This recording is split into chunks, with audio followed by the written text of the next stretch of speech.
Brandon is back this week because we're getting set for the Memorial Tournament. Brandon had a week off last week, which means I probably gave out some terrible recommendations last week, but our boy Jason Kokrak, Brandon, decided to welcome you back. We're going to talk about Kokrak's win. We'll preview the Memorial, a renovated Muirfield Village, and get you set for this weekend's event. Welcome on into the Heat Check Fantasy Podcast, powered by numberFire. That's right here on the FanDuel Podcast Network and numberFire.com. My name is Jim Sonis. I am a senior writer and analyst for numberFire.com, joined here as always by Brandon Gdula. He is the managing editor for numberFire.com. Brandon, how was your week off and how you doing today? Week off is a bit of a stretch just because what my wife and I always do, which is skews heavily toward my wife's idea, but we do a lot of hiking, a lot of sleeping in the car, so it's not as relaxing as it could be, but at least we get some accomplishment, some of that feeling of like climbing a mountain or something. So my idea of vacation is sitting out and doing nothing, letting my feet burn. Your idea is the polar opposite of that, which means we'd be terrible vacation buddies. I think that's what I'm getting out of this.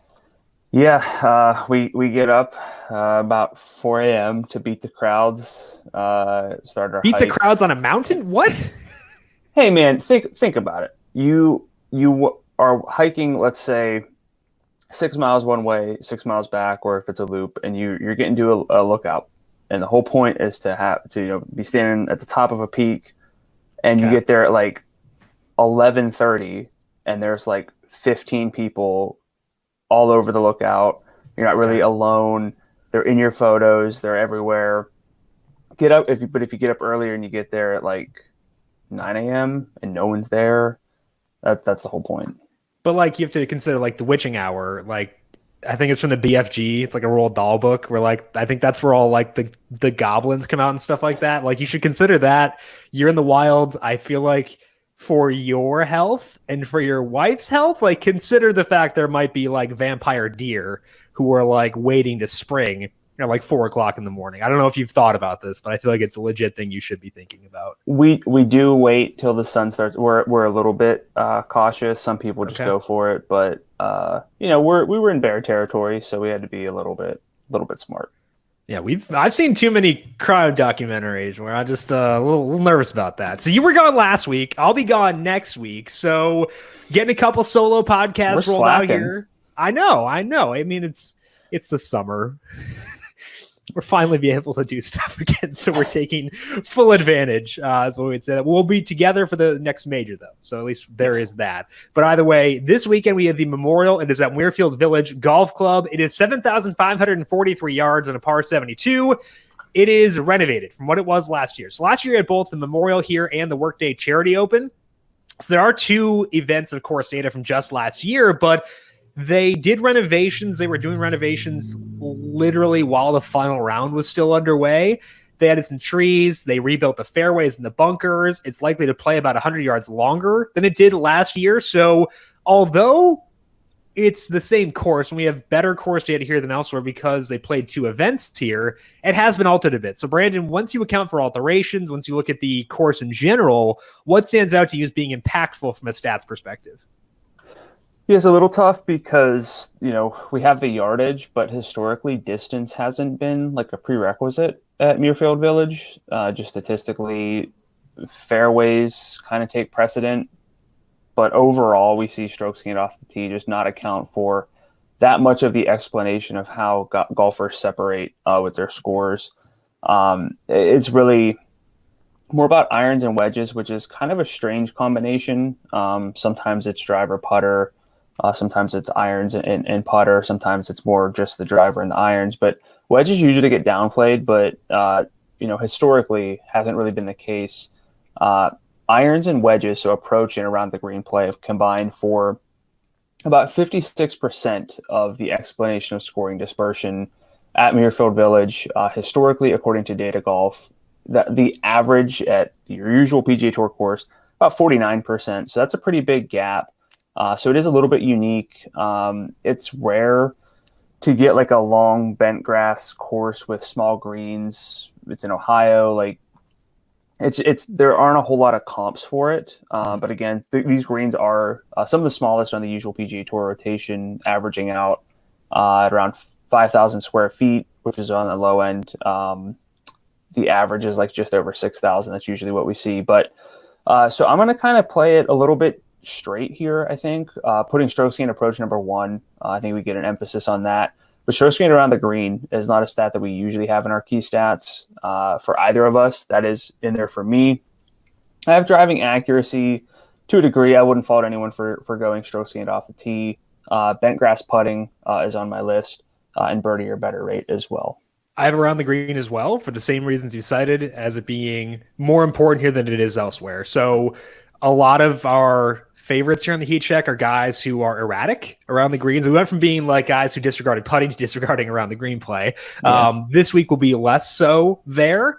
I have off the tee, strokes gained off the tee as my off the tee stat, because looking back at last year, there were some guys who were not hyper accurate, like Matt Wallace, Jason Day, Mackenzie Hughes, Tony Finau, all finished well despite being bad accuracy golfers. Luke List was there, Patrick Reed, Xinjun Zhang, they were all up there. And then for the other one last year, you did have like Gary Woodland, JT, like there were guys who lag in accuracy. So I would say if you force me to pick like a non-strokes gained stat for the off the tee, I'd probably go good drives gained. But like I think that strokes gained off the tee is impactful, not just because they did lengthen it, because I don't want guys who are just accurate, et cetera, but because like they did lengthen it a bit. So I think to me, getting a really well-rounded golfer is the kind of the key. I don't want to have massive red flags for this week. Not that we ever do, but I feel like for this week, it's more important for me to have well-rounded golfers who aren't going to sink me in one specific area. Yeah, so I was going to say, it sounds like you want guys who are good off the tee, have good irons, who also are good around the green.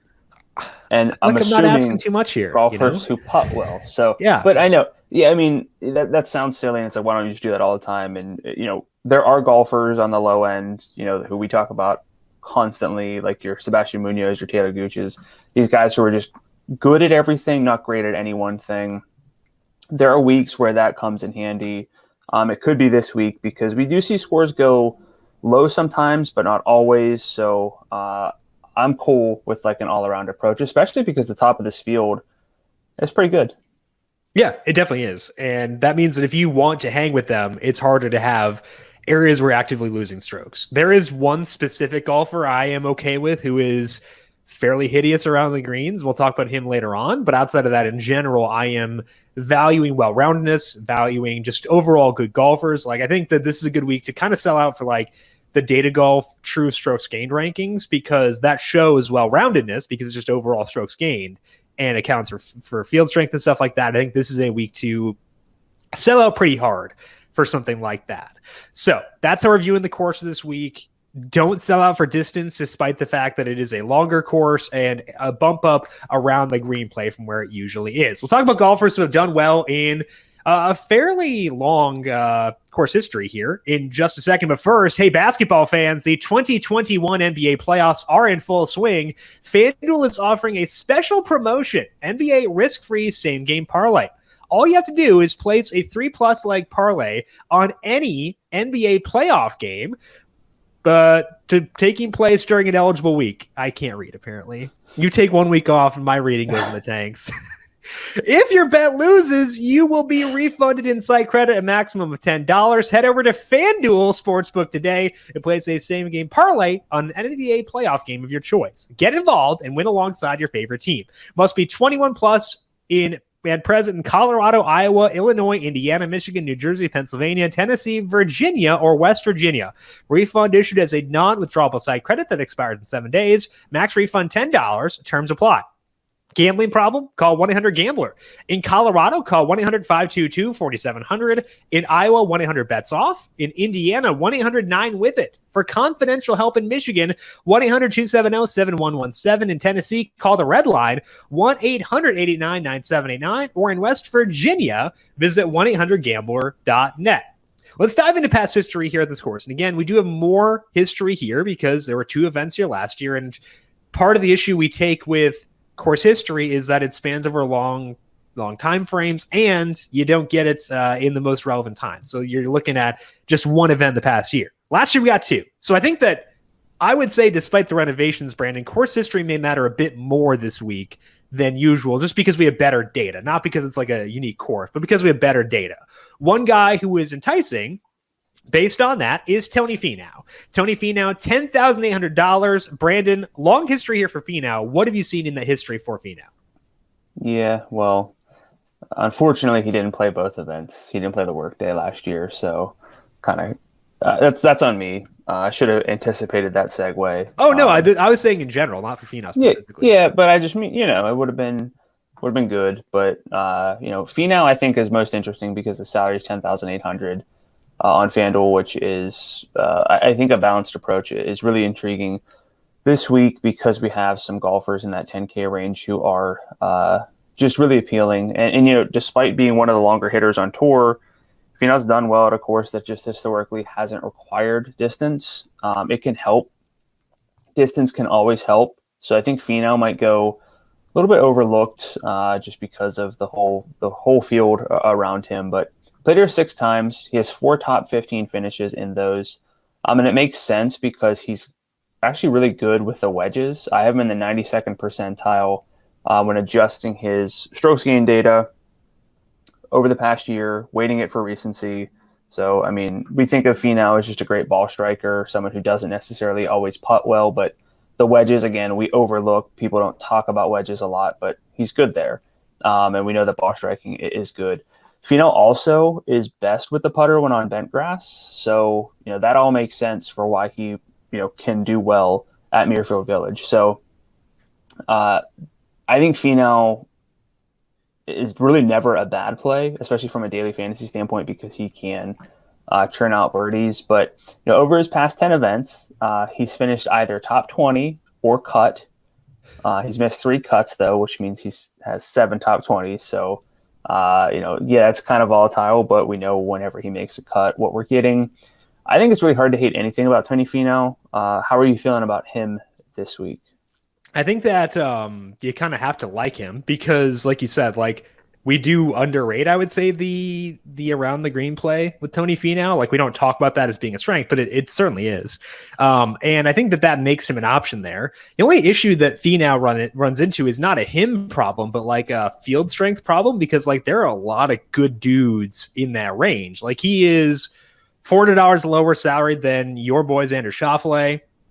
You got Hideki Matsuyama there. Corey Connors has been outstanding recently. He's 10.5. Matt Fitzpatrick, I think, is at least semi-enticing. He is 10.4.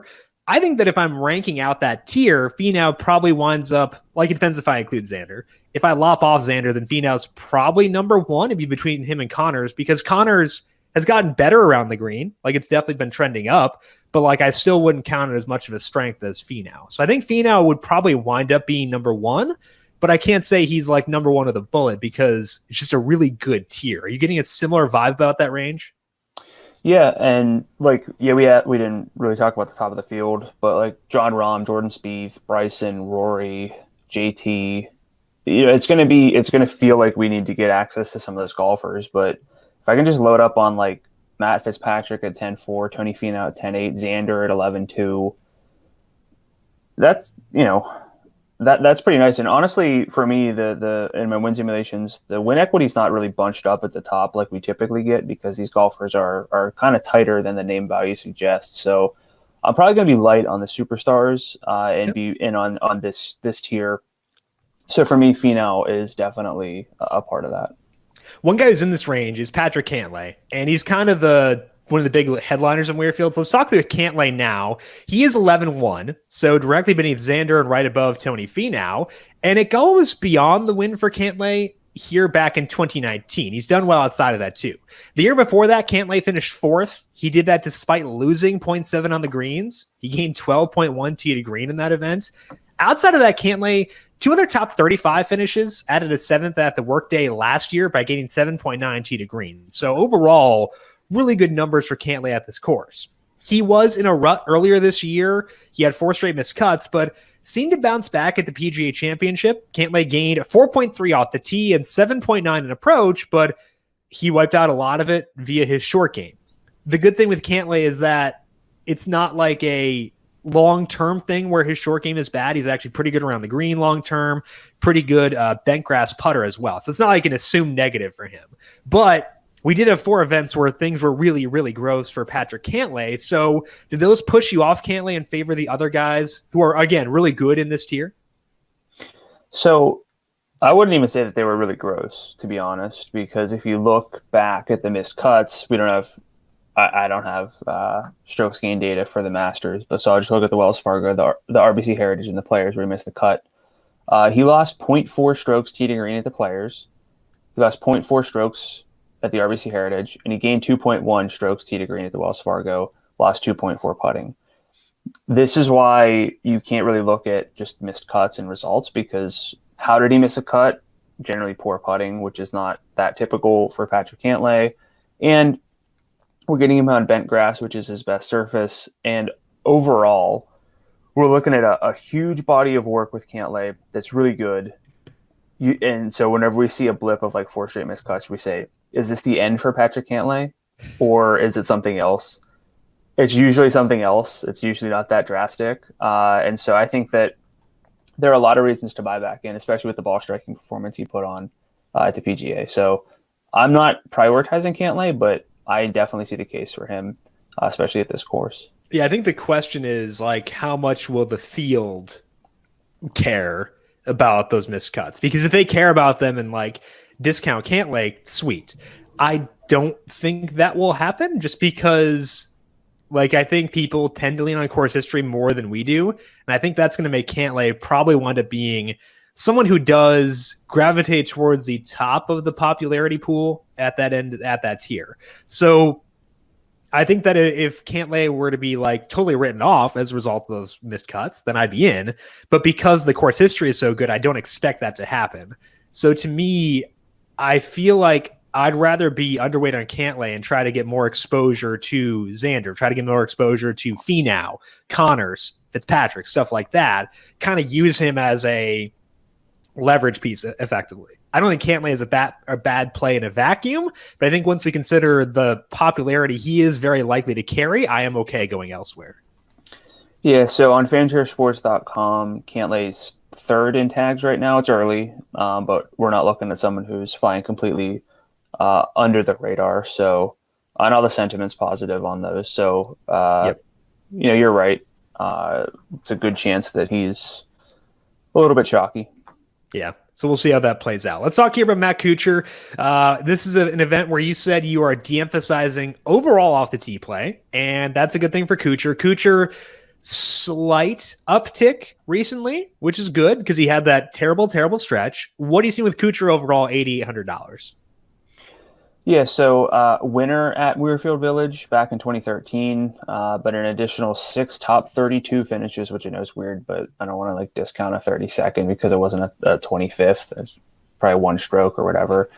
So an additional 6 top 32s, 2 more top 5s in 8 starts. Finished 39th last year at the Workday. That's pretty promising for a golfer at a salary of $8,800. He's the form, we haven't talked about Kuchar, not that we ever really, I feel like we never actually really talked about Matt Kuchar a lot when we started the show. But the form's not that bad lately. He's finished top 20 at the Valero, the RBC Heritage, and the Byron Nelson in his past 6 starts with some promising data overall, at least for, what he needs to do at Muirfield Village. He's been gaining in all areas but off the tee over the past 3 months, according to Data Golf. So, it's a Kuchar course that's the one that suits him, and it's one that he's actually fared well at. And what he's doing right now kind of points to another solid outing from him. So I wasn't actually in on Kuchar before I dug into the course history, which is a little strange, but it's more than just the course history. It's the current form as well, being pretty promising. So does he do anything for you at that salary?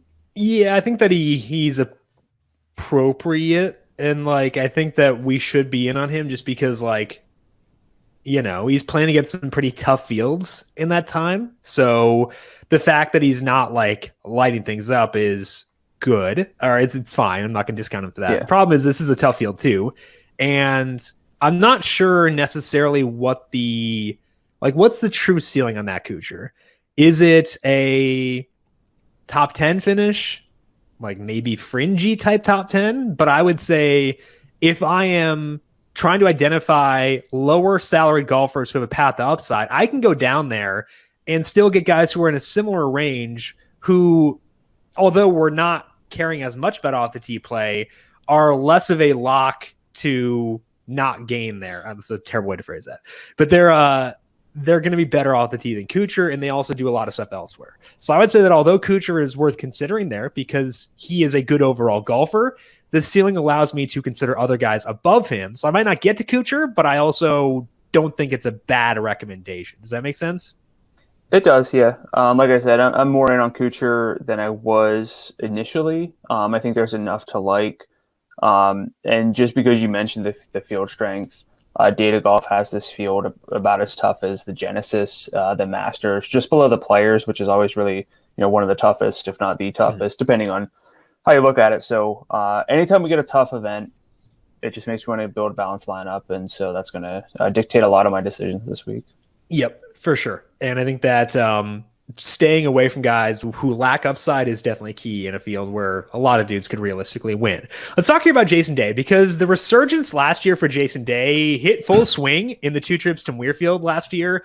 That makes him worth discussing. He finished 7th at the Workday, 4th at the Memorial. He gained exactly 6.2 tee to green in both events, and naturally, because it's Jason Day, was lights out on the greens.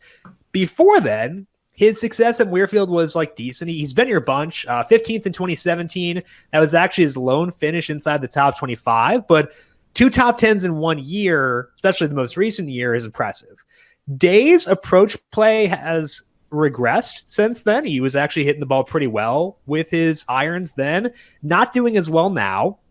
He ranks 18th off the tee, though, 6th around the green, 2nd in bent grass putting. So he's $9,300.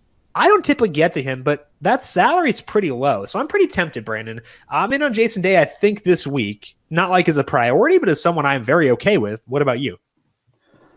Yeah, it's strange because what we think of with Jason Day is that he is, like you said, always lights out with the putter, but he actually hasn't been. He's been losing strokes with the putter recently. 1.1 at the PGA, 1.4 at the Byron Nelson, or in just 2 rounds, 1.5 at the Wells Fargo, 7.7 at the Players. It's a little strange to deal with Jason Day whenever you have the risk always, and I hate to say this, but you have the risk of withdrawal just because it's Jason Day. Yeah. And one of the things that he always seems to bring with him is the putter. Hasn't quite been there. He's not as good on Bermuda as he is on bent grass, so want to factor that in. Keep that in mind. But I don't really have a whole lot to say negatively about Jason Day because for me, we know he's going to have the wedges. He is like a reasonable salary at $9,300, so he could realistically be part of my player pool. Yeah, I think the question is, do you expect the putting woes to continue? And like for me, given the super long sample we have on Jason Day being so good, like he's still 2nd in bent grass putting the past 100 rounds. So I feel like my assumption would be the putting should progress. And if he does that, then he's probably worth like a lot more than 93. He's not like a 10-8 or anything. No, but closer to 10. Right. So I would say, because I have faith the putting will come back to where it usually is, I would expect Day to be a viable play at 93. He's not my favorite play there because there are other guys I can use who are good putters and stuff like that who are going to be a lot better with their approach play than Jason Day. So it's kind of similar to Kuchar, where I'm definitely considering him, but not a priority. But I'm higher on Day than Kuchar personally relative to salary. Yeah, I probably would be too. We know it's easy to throw out upside and not really support it. But for Day, I mean, so his most recent events where he's actually gained strokes putting, finished 31st, 18th, 7th, 12th, 7th, like fourth in there. Yeah. It's like, if the putter's there, we know that a top 15 is very realistic. So especially with his wedges being what they are at a course where we're emphasizing that. So I think Day's a good play. I can't ever put him in like a cash game just because he's Jason Day, but no, for the salary, I think he would be in that conversation if not for like the injury risks. I agree. So let's move on to the current form discussion, talk about golfers who are lighting things up recently. One of them is Louis Westhasen, who was in contention at the PGA Championship, played well before that as well. Westhasen 10-2, and that may feel surprising, but he's golfing really well. What do you see within the data, within those good finishes for Westhasen, Brandon? Is it enough for you to talk yourself into him at 10-2? Yeah, I think that's actually like a very reasonable salary for how good he's been. His past 2 PGA Tour starts are an 8th at the Valspar and a 2nd at the PGA Championship. And that's all he has since the Masters in April. But he gained 11.6 strokes from his approach play in those 2 starts with that 8th and the 2nd. He's made all 6 cuts in 2021 PGA Tour starts. So the recent form is good. There's not a ton of it, but I think we can kind of overlook that for someone who we kind of know what we're getting, with Louis Westhasen. So, unfortunately, has not been particularly great at Muirfield Village, despite having the right game for it. I have him over the past year in the 80th percentile, around the green, 94th percentile with the putter. I actually like him. I have already said it like twice. I'll say it more times, but I'm going for a balanced approach this week. I think Louis is in the cash game conversation for me for our head-to-head contest this week. I like him for this week. I usually don't really get there for some reason. Any thoughts for you on Louis Westhasen at 10-2? Yeah, you mentioned that Muirfield not his traditionally best course. I think part of that's probably because bentgrass is not his best surface, but also like he just wasn't in as good a form going in last year to the Workday and the Memorial. But like his irons kind of seemed to like actually hit their stride in that second event. He gained 2.6 at the Memorial and then gained pretty consistently an approach after that as well. So I'm not super concerned about the lack of quality course history. He's been very good in tough events. This is also a tough field, but I think that that's enticing. Even with the poor bentgrass numbers, he still looks like a solid all-around player, which we talked about balance before. I think that Westhasen kind of does check that box. So I would say at 10-2, it's a very fair salary. I would say that there are guys in that range who are also very intriguing, but I'm still okay with Westhasen despite that there's really good competition in that range. And honestly, like if you were to ask me, is he over or under salaried? I'd probably say under more so than over, just because of how well he's golfing. Yeah, that's it for me. And his career, according to Fantasy National, he's slightly below average putting on bentgrass over the past 100 rounds. He's a positive 0.13. It's basically a 0 in his career, but that 100 round sample puts him in the 62nd percentile in this field. So while yes, it's his worst putting surface, according to Fantasy National, I'm not going to be concerned about that because of what he does, and it's a course where hopefully, unless the renovations change everything, distance is not a must. Right, and like if we. Like he's not a negative on bentgrass, and if we take overall putting, he'll be a positive there. So I think that is a good thing for Westhasen, and I think that he's worth considering there. Let's also talk about Shane Lowry, though, in this same range. Actually, Keegan Bradley, he's after that, is there too, as is Charlie Hoffman. So let's talk about this entire mid-range, which we like this week. Balance. Because, we want balance. So let's talk through it here. Starting off with now Shane Lowry, and Lowry, kind of like Westhasen, not as extreme, but he's hung in tough fields recently, and I think that he has the stats to legitimize those good finishes. That makes him interesting here at 9-9. Most recently, Lowry finished 4th in the PGA Championship. 9-9. He gained 11.1 tee to green, but lost 1.1 on the green. So if Lowry had putted well, he would have been in contention at the Players and at the RBC Heritage. The driver didn't show up for Lowry, which is weird, but did well enough elsewhere to get a top 10 finish in both those events. Overall, Lowry ranks 25th off the tee, 34th in the approach, 37th around the green, about neutral on bentgrass. So it seems like he's kind of like a similar version of Westhasen, where there's good balance, but Westhasen's had better highs recently. Does that make you put Westhasen above Lowry? And are you in on Lowry broadly? What are your thoughts here? I wouldn't be out on Lowry like in a vacuum, but because there are so many golfers in this range who I think are appealing, I'm not going to play Shane Lowry. He's not really, I think, going to make the cut for me with who I'm building around. I know it's $300 salary difference between he and Louis, but I have Louis 12th in this field when I combine current form and the stats I'm looking for, with Lowry being 26th. So pretty easy one for me with Louis over Lowry. I see the case for Lowry for sure, but I just think that I'm not going to be able to get there. Yeah, I think I'd rather have Louis, and I think there are other guys in this range who I like as well. We'll talk about this range broadly and I'm going to have you rank, or pick, not rank, because there are way too many guys to rank. Maybe pick your favorites in a bit. But first, let's talk through Keegan. He's $9,700. We talk about Keegan having a bad short game, and I feel like that's too broad of a term because he's a bad putter. His chipping's actually pretty good, which is worth noting here. He's $9,700. What do you see with Keegan here recently? Yeah, I mean, it's just hard to ignore him at this point. When we started the podcast years ago, I feel like we loved Keegan, and then you learn the problems of liking Keegan Bradley a lot, and it's just the putter. Over the past year, he's in the 91st percentile in adjusted strokes gained tee to green, according to my model, or my database, I should probably say. It's not really a model, but Data Golf has him 6th over the past 3 months in their true strokes gained tee to green. We just know it's the putter that's an issue, but he is least bad when putting on bent grass, which is something we talk about a lot. That's what we get this week. He's finished top 10 in 2 of 10 starts at Muirfield Village, enters with positive approach play in 19 straight.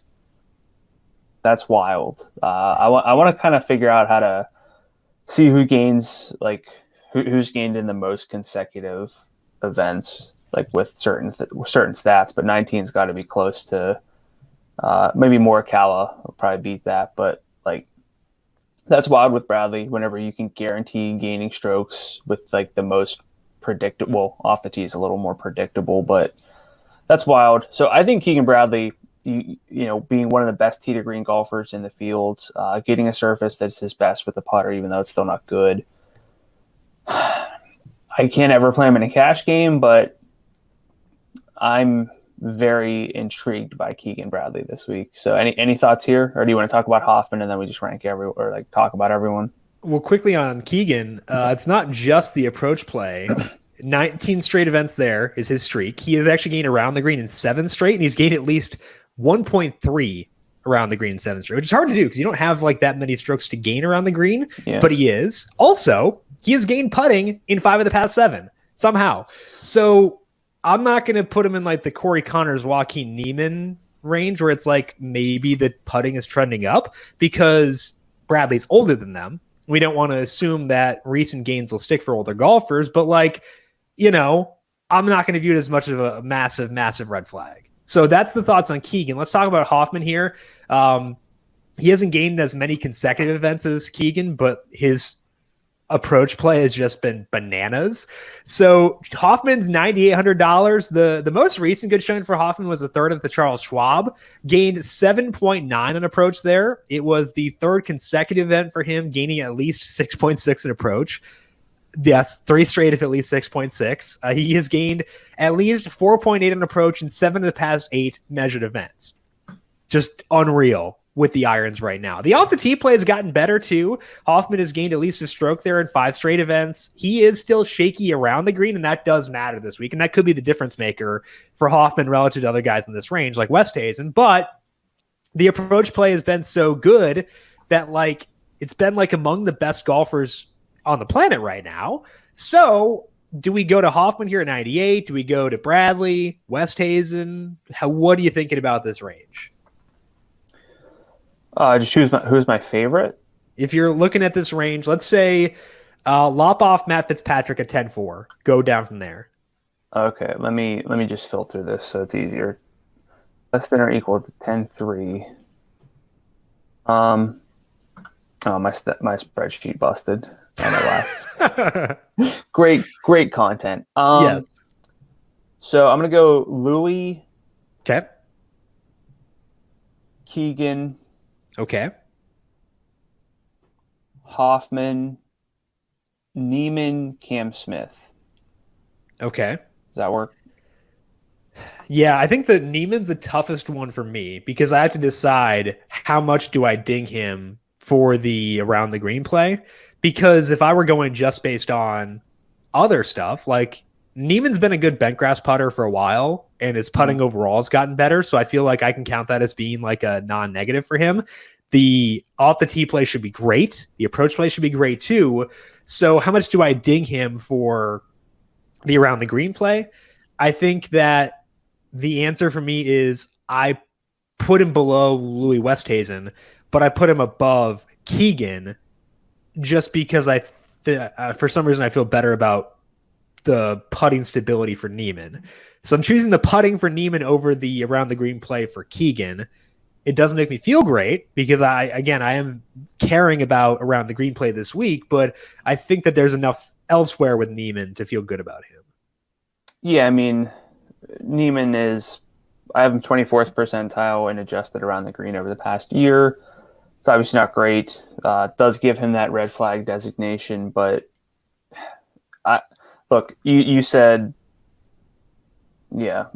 Anytime we're comparing anything to Keegan Bradley's putting, I think that we can err on the opposite side and say that's a little bit safer. So yeah. It's a good range, though, and I think that does lend credence to a more balanced build. Speaking of that, let's move into our bookmaker discussion here. Jon Rahm, the favorite at FanDuel Sportsbook, he is 10-1. You have Bryson DeChambeau and Rory McIlroy at 14-1. Collin Morikawa, Jordan Spieth, Justin Thomas, and Victor Hovland are all 16-1. Patrick Cantlay and Xander Schauffele are 20-1. Hideki Matsuyama is 22-1, followed by Tony Finau at 27, and then Shane Lowry rounds at the top group at 31-1. So you kind of alluded to this when you're talking about your win simulations, where even though we have Rahm, Rory, DeChambeau, all these guys here, the win odds still wind up being decently flat. How are you viewing things from a roster construction perspective, given all the factors combined for this week? Just more balance. I've done research on it, on like optimal lineups on FanDuel, and when we get tough fields, it just says, there are fewer value plays who pop. You use more of the salary in an optimal lineup. It just makes more sense to fade the chalk, whoever that winds up being. By the time we hit Thursday, it's hard to tell, especially with the holiday yesterday. There's not as much content out there just yet for us to analyze it. 10:40 on Tuesday morning. But yeah, I think just a balanced approach makes a lot of sense because typically, if you would take out four names here between like Rahm and Xander, you would get Xander then like 11-9, but we're getting him at 11-2 instead. Corey Connors would be, I understand it's like a completely different situation if we take out like four names, but you would have Corey Connors at 11-5 and we'd still be talking about him instead of 10-5. Same for Matt Fitzpatrick, Tony Finau. Like, you could probably add 1,000 to a lot of these golfers in that 10K range and be like, yeah, that still makes sense. So we're getting that added opportunity. And then because of that, we're also seeing a good number of golfers in that upper 9,000 range, but also still the lower 9,000 range, which is important because even though we want balance, you still need some golfers in that low 9,000 or upper 8,000 range. And there are a few who fit for what I'm looking for. So, it's a little bit scary, but I don't anticipate having Jon Rahm or Bryson or Rory or JT in my head-to-head lineup against you. But I think that's the right play this week. So that's how I'm viewing it. Yeah. And I think that you look at the betting odds this week, you can see why that's the case. And I think that what that leads to for me is trying to find golfers at the bottom end of a tier and basically get the same amount of win equity at a lower salary, even if that means that I'm using someone I don't like quite as much. Like for an example here, the betting odds between like Morikawa, Hovland, and Xander and Cantlay are all pretty even.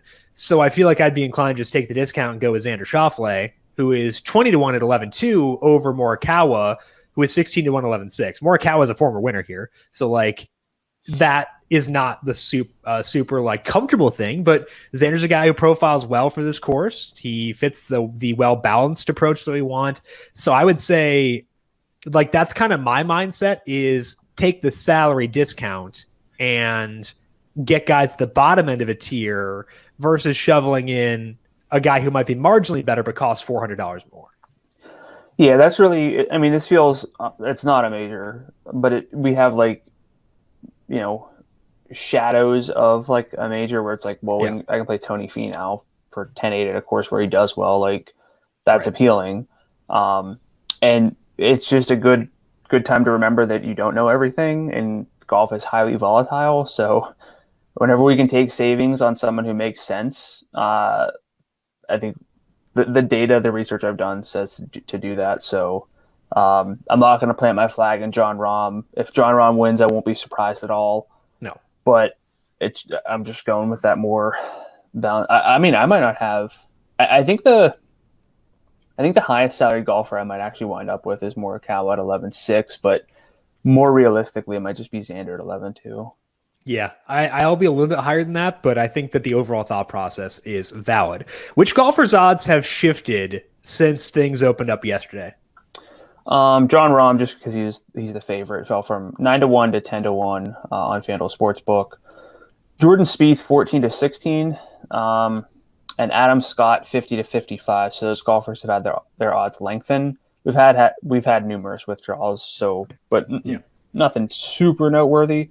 But then some golfers whose odds have shortened. Shane Lowry 34-31, Joaquin Neiman 41-34. Our guy Kevin Strowman 65-50.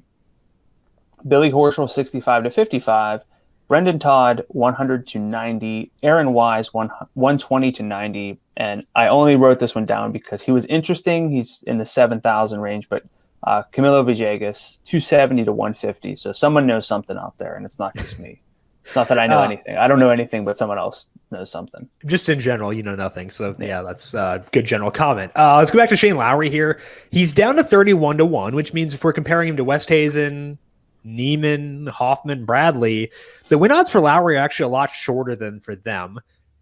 If you had to pinpoint a reason for why that's the case, what do you think that is? And is it enough to get you in on Lowry or no?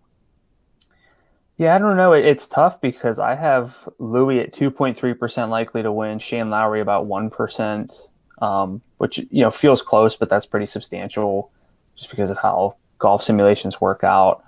I'm not 100% sure. Lowry is always a little low for me in my win simulations just because I don't know. I don't make adjustments for like name value or how frequently golfers win. He's your Chase Elliott. Is that what it is? I'm always lower on Chase Elliott than the books are. This week's gonna be brutal for that. Yeah, I mean, like he's fine. Let me check here data golf to make sure I'm not. No, data golf. He's lower than those guys too. He's like he's by Brendan Todd and Carlos Ortiz, whereas like Westhasen's by Matt Fitzpatrick and Corey Connors. Yeah, so they have him 35th in total stroke, or their true total strokes gained over the past year. So it isn't just I'm looking at 6 months because Lowry had a really bad summer, has been better recently, but even 6 months, he's well below those guys. So I guess like that's why I'm asking you is because I don't know why his odds are shortening. Probably the 4th at the PGA. Yeah. The two top. Well, so he's got an 8th at the Players, 21st at the Masters, 9th at the RBC Heritage, and a 4th. So 3 top 10s recently. Like, yeah, I mean, he just doesn't really game with his putting, which you kind of have to do to win. Yeah. So despite the shortening odds for Lowry, probably still not someone we are sold on relative to that really impressive tier in the mid-range. Which lower salary golfers have odds that stand out to you? I won't name everyone in that. Like, what? There are a lot of names. You can name everyone if you want. I don't care. It's your podcast. It is. All right, then I'll rattle them off and then comment on who I actually care about down here. But among golfers 95 or below, Kevin Strowman, Emiliano Grillo still gives me nightmares. 50-1. Billy Horschel, Jason Day, 55. Ricky Fowler, who's back. Russell Henley, 60. And Bubba Watson, 65. So out of those, lots of big names. But the ones who appeal to me most are Kevin Strowman and Russell Henley. I'm assuming the Ricky thing was sarcastic, right? It was just one hot event. I mean, I hope he's back. Yeah, I mean, like, we love Ricky. He doesn't. But when he gets an exemption to play the PGA Championship, does well with it, loses 2 strokes off the tee, I'm kind of inclined to just keep on enjoying him from afar. Well, I mean, if it plays like it typically does, that kind of profile works. True. For this week. But these are the names that everyone waits for when I talk about this section. Not just that, the low 9,000s, but 9,000 or below the best odds. We got 2 golfers better than 100-1 down here because it's balanced, but that win equity still does level off eventually. Brandon Todd, Aaron Wise, both 90-1. I like Brandon Todd this week. The setup should work for him. All of these golfers are 100-1. Siwoo Kim, Matt Jones, Stuart Sink, Sebastian Munoz, Charles Schwartzel, Patton Kazire, Matt Kuchar, Max Homa, Chris Kirk, and Troy Merritt. I like Siwoo Kim a lot. I like Chris Kirk a good bit. I'm warming up to Kuchar, but things do fall off pretty quickly for me. There are some names here, but not a ton. So that balance. You're okay with Siwoo Kim despite the withdrawal last week? It was I mentioned him on the podcast, which is like, then he withdrew after he was struggling in the second round. So it makes me a little nervous. I saw him because I looked at my sheet, looked at the numbers there, and I was like, oh, Siwoo Kim's interesting. And I remembered, no, trauma. And I crossed him off immediately.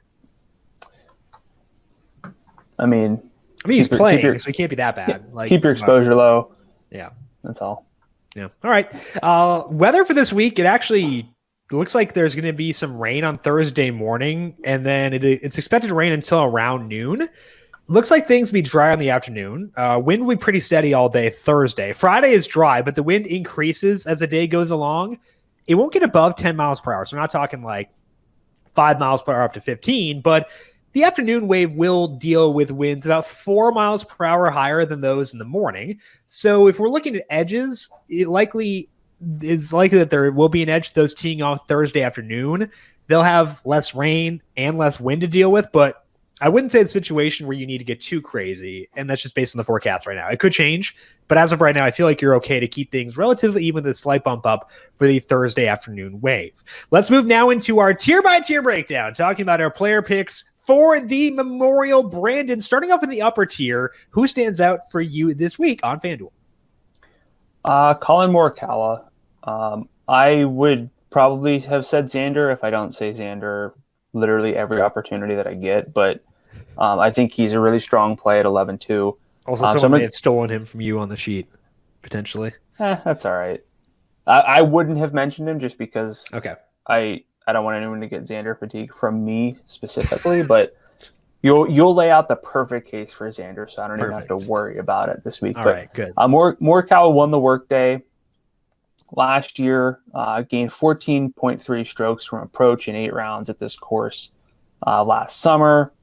I mean, and it fits. It's not even like that's a little strange because this should be the perfect Morikawa course. It doesn't have to be long off the tee. Again, assuming the renovations don't change literally everything about the golf course. He can hit fairways. He can use his irons. He's 99th percentile in adjusted strokes gained approach over the past year. We got small greens, so he's got that advantage there. I like Morikawa a lot this week. I would consider betting him, but honestly, 16-1 is a little short, so I'm probably going to start my betting card a little bit lower. But Morikawa, I don't really have anything bad to say about him for this week.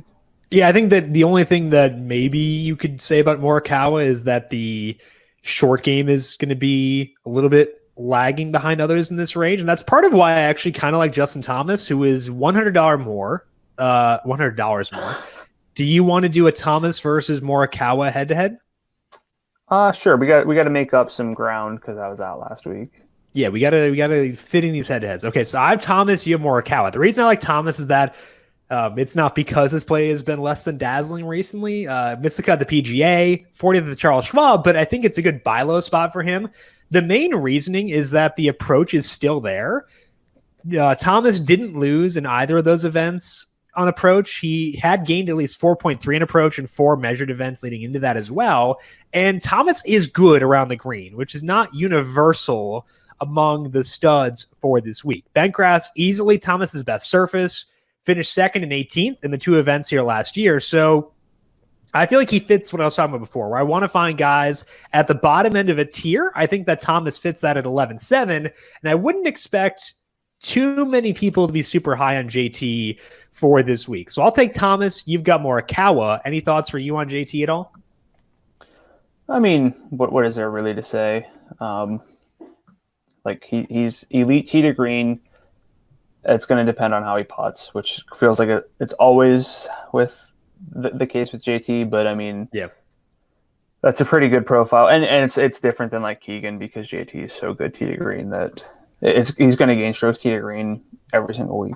Right, and it's not like he's not Keegan putting either. Right. So that's a plus for sure. Who else do you like in this upper range? Corey Connors at 10.5.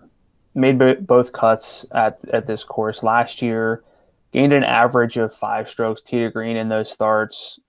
The issue with Connors is always the short game, and that doesn't just mean putting necessarily, but he's gained strokes off the tee in 10 of 11 measured events in 2021. He's gained from approach in all of those.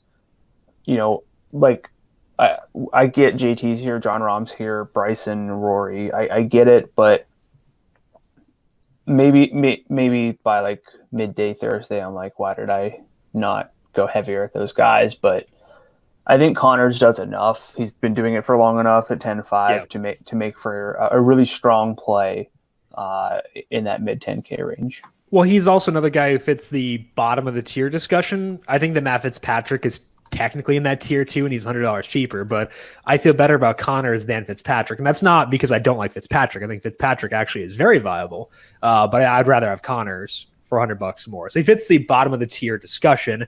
Same thing with Xander Schauffele. I do like Corey Connors too, but I think that if you are willing to spend a bit, I think Xander is another guy at the bottom end of his respective tier at 11.2, and the well-roundedness angle helps out well for this week. Xander ranks 34th or better in all 4 key strokes gain categories this week, 6th in bentgrass putting. It's much better surface for him than Bermuda. He's not bad in Bermuda, but like he's really good on bentgrass. He finished top 15 in both trips here last year, gained 4.6 in approach in both those events. He was 14th in 2019 as well. The cut at the PGA for Xander was mostly just due to really rough chipping, but that's not a weakness for him. Like I said, he's actually good there. So I'd expect a bounce back this week at 11.2. So to me, I think Xander Schauffele at 11.2 is someone I want to be in on this week. You mentioned maybe there for cash games as your highest salary golfer. What's the case for you with Xander? I mean, he does everything well. The betting odds are starting to fall for him, but the data, while not as good in this super recent term, is still great over the past year, which is more predictive as much as we want to look at like 3 months or 20 rounds or whatever it is, 24 rounds. So Xander is like the easiest case to make literally like at any course ever. Yep. Pretty much. So let's move down to the mid-range. Who stands out to you there? Kevin Strowman, 9,500. So we do have some names in that upper 9,000 range, but I'm going to focus on the lower and mid 9,000 range. I don't want Jim to jump at me for calling 9,500 lower. I just meant lower in relation, but his off the tee, Strowman's off the tee play is good. It's been keeping him in the conversation lately. He's gained in 11 straight measured events off the tee, but should benefit at a course that doesn't demand distance. And he's got a good wedge game. He does not have a good wedge game, which is part of the problem for me this week. But has 5 top 20s and 10 starts at Muirfield Village, a 7th here last year at the Workday. So I think what he does well is good enough to keep him relevant for this week, and that salary is really appealing. And we have seen that big movement in the betting market from 65 to 50, which is always nice to see. Yeah, Strowman, I think, checks almost every box. You mentioned the chipping being bad. That's kind of the one he doesn't. But outside of that, I think that he makes a lot of sense. And 9.5, a good salary for him too. I was going to go Charlie Hoffman as my first option here, but I'm going to switch that to Joaquin Neiman at $10,000. Talk about him because we talked about him in passing before, but did want to give a more well-rounded approach on Neiman. We know everything except for the chipping will be good because he ranks 6th in strokes gained off the tee, 16th in approach, 32nd in bent grass putting. And again, that's with like a small sample on bent grass recently since his overall putting improved. So if we put him on bent grass, maybe he gets really good there. I think that's enticing. The around the green play is bad. He's lost at least 2.9 in 3 straight events. But before that, he gained 1.8 at the Valspar, 2.2 at the WGC Workday, 2.8 at the Genesis, 0.8 at the Sony, 1.6 at the TOC. So, like, he's not an assumed negative, not someone we need to bake in lost strokes around the green. And given how good he'll be elsewhere, I'm okay going at Neiman here. He has not missed a cut since the Northern Trust in August of last year. So the floor is good. That's why I am on Neiman, despite the fact I know the around the green play is not going to be as good, and despite the fact I care about that this week. So I want to be in on Neiman here. I'm not going to put him above Westhasen because I think that Westhasen's chipping is enough where I can feel okay ranking him above Neiman, but I think that I'm going to put Neiman second as a result of all of that. That's where I'm at for this week. Yeah, I mean, I can't knock it too much. I was looking for a good, fair head-to-head there because we both have Louis number 1. Oh, boy, I can't do Keegan against anyone in a head-to-head. No, that's not the right format for Keegan. No. So I'll stay away from that. Like, yeah. So, honestly, what I've been starting to do is do like a hard filter on just the stats that I really want this week. And one of those was to be non-terrible around the green. And that is something that, knocked Neiman off the list. Sure. But like I see the case, especially if he, if the irons are there and he hits the small greens, which is, asking a lot, but just don't make yourself chip. Just avoid it altogether. Why don't they just hit it in the hole? Put it on the green with your second shot, bud. It's not that hard, right? Or just drive it into the hole. I mean, obviously, again, we're not asking too much here. Yeah. We're not asking too much here. Who else stands out to you in this mid-range? I'm going to go down to 9,100 for Russell Henley, who we've talked about a lot, not so much lately, but he has finished 33rd or better in 3 of 5 starts at the Memorial. He went 6th, cut 33rd, 29th, finished 7th at the Workday last year, gained 11 strokes tee to green. The approach play has been a little spotty for him, plus 2.7, plus 8.8. minus 0.4, minus 0.6, which is definitely a negative, but still not dreadful by any means, and then a positive 3.2. So that even the downswings, when he's cooling off a little bit, they're not terrible. The high-end upside is still there with the ability to gain more than 8 strokes with the approach. Should fit because he doesn't necessarily have to be long. So I'm back in on our guy, Russell Henley, for this week. I am as well. I like Henley a lot. He is not my favorite guy at the salary, though, because Cameron Tringali is also $9,100, and I think Tringali is awesome. If you look at Data Golf's true strokes gained query over the past 6 months, Tringali, 1 spot behind Rory McIlroy and 2 behind Scotty Scheffler. So if I could pay 91 for Rory McIlroy, which is obviously exactly what I'm getting here, I would like to. I'll take it. The big key to Tringale doing so well is the well-roundedness. He ranks 45th off the tee, 19th in approach, 9th around the green, 29th in bent grass putting. The results hit a bit of a snag recently. He has 2 missed cuts and a 32nd in the past 4 events, but he still has been great on approach and around the green, had some issues with the driver. Given that's not a long-term issue and given the driver doesn't matter as much this week, I'm expecting a bounce back here. So I think he looks really solid at $9,100. I like Tringale a lot. Brandon, what about you? Yeah, I like him too. He's like an other for me, not necessarily my favorite, but someone, I would rank in like the top 5 in this tier overall, which just the 9,000 range in general, which is saying a lot because we do like that upper 9K range. For me, it's the fact that once he leaves the tee box, he's really good everywhere. 75th percentile or better in approach, around the green, and putting over the past year, according to my data. So you like to see that. Tringale versus Henley head to head.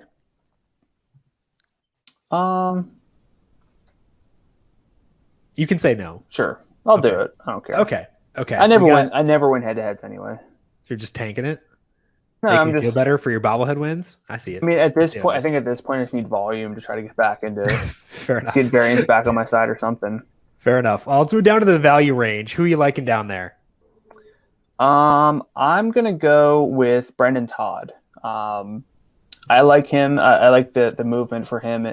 Which is never something that I have to see, or whenever I see it, I don't just chase it. But I already liked him. He moved from 100 to 1 to 90 to 1. Has 3 top 25s at this course.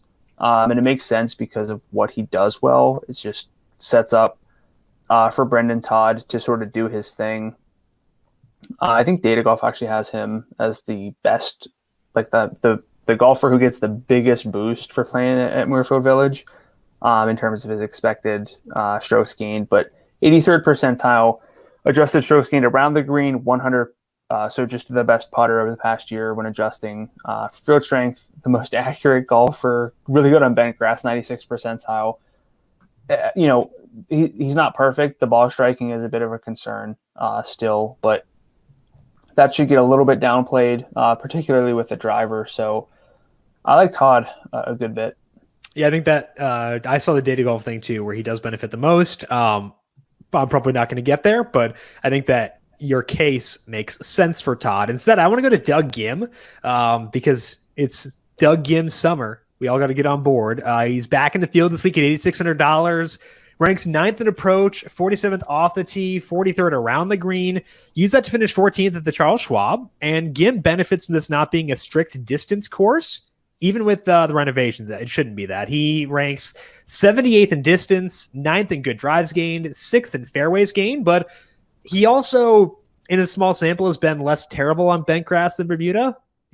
Maybe that helps a bit. He's $8,600. I think that I can get behind him there.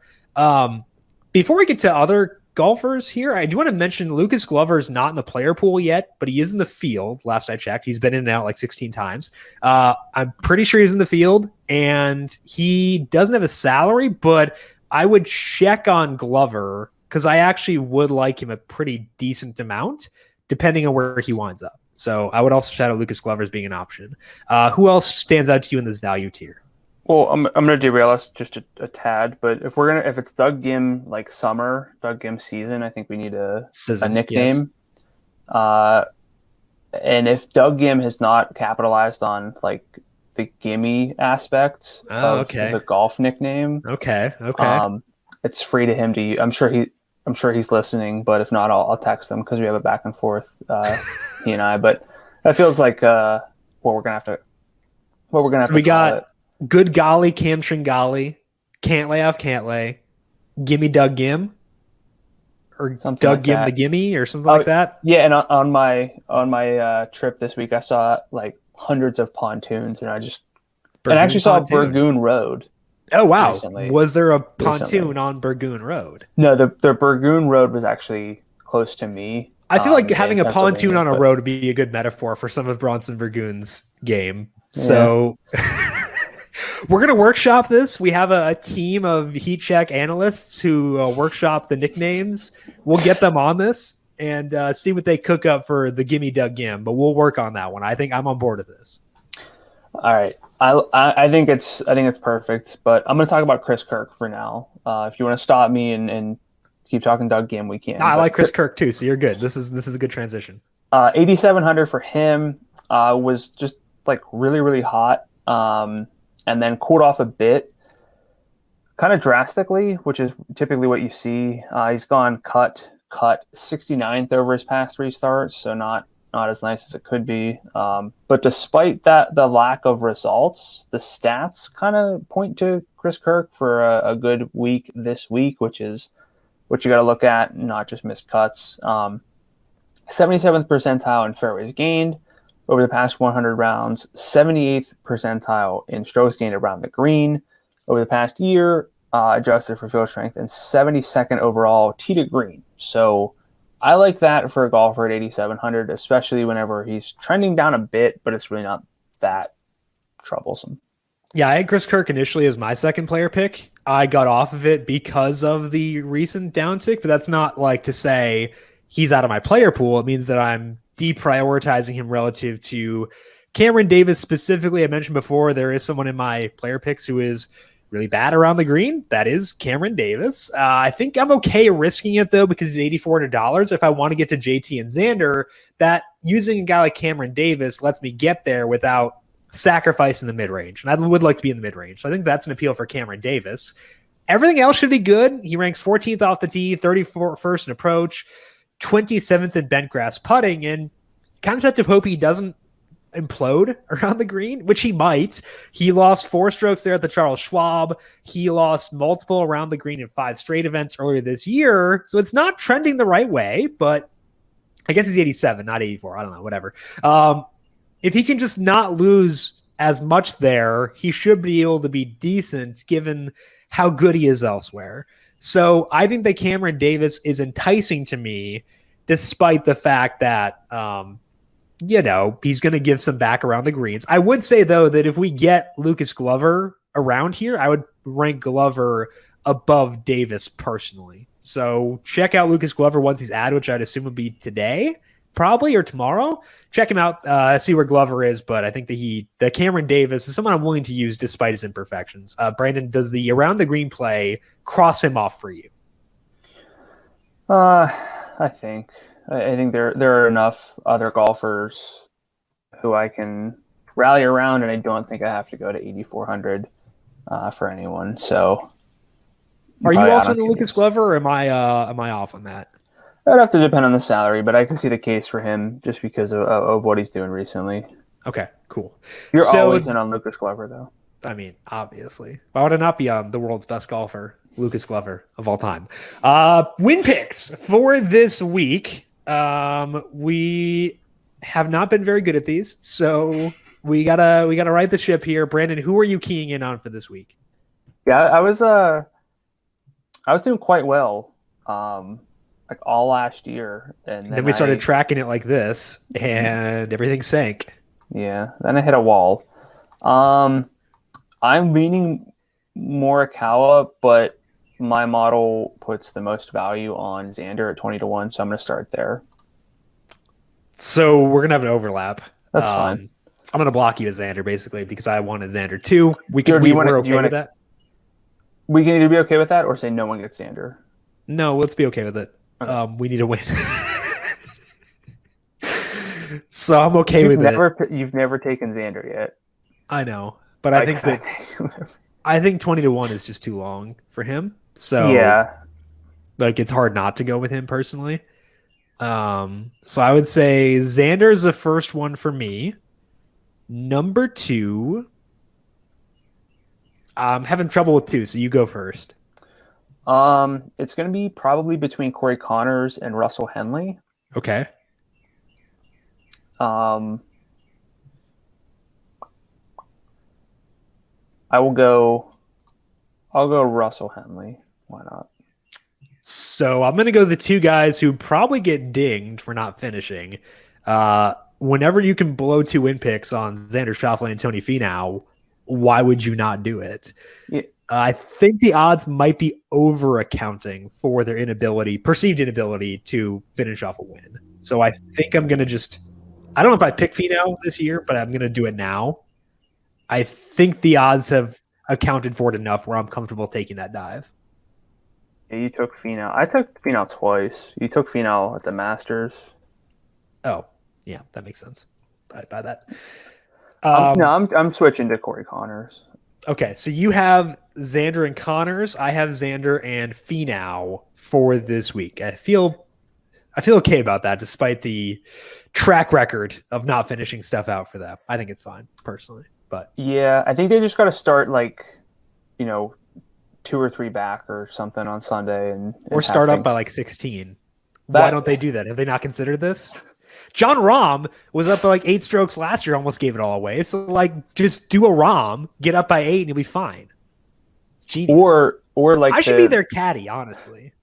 The Tour Championship where you snaked your way into it by taking Dustin Johnson. I mean, didn't I win one later in the year too? I don't think it was early enough to matter. No, I cemented it, but this is the result. This Bubba Wallace Funko Pop. That's what I get. To the victor goes the spoils, baby. If you'd won the bobblehead the week before, you could have done it too. So it's true. That's all I can say. That is all that we have for today here on the Heat Check. But as always, Brandon is back with you 3:30 p.m. Eastern on the FanDuel YouTube, Twitch, Facebook, and Twitter pages, answering your questions about the Memorial from a betting and a DFS perspective. So make sure you subscribe there, but also make sure you are subscribed to the numberFire Daily Fantasy Podcast feed, MLB, PGA, UFC, and NASCAR all this week here on the numberFire Daily Fantasy Podcast feed. So go there, hit subscribe, and make sure you leave a rating and review as well. Brandon, people have questions for you on Twitter. Where can they find you there? I'm at Gdula13, GDULA13. And I am at Jim Sannes, JIMSANNES. You can also follow the FanDuel Podcast Network at FanDuel Podcast. Big thank you to Calvin Theobald, our video producer, for running the video side of things here today. Thank you, Cal, as always. And thank you to everyone for tuning in. Good luck with your lineups for the Memorial. We'll talk to you once again next week. This has been the Heat Check Fantasy Podcast, powered by numberFire.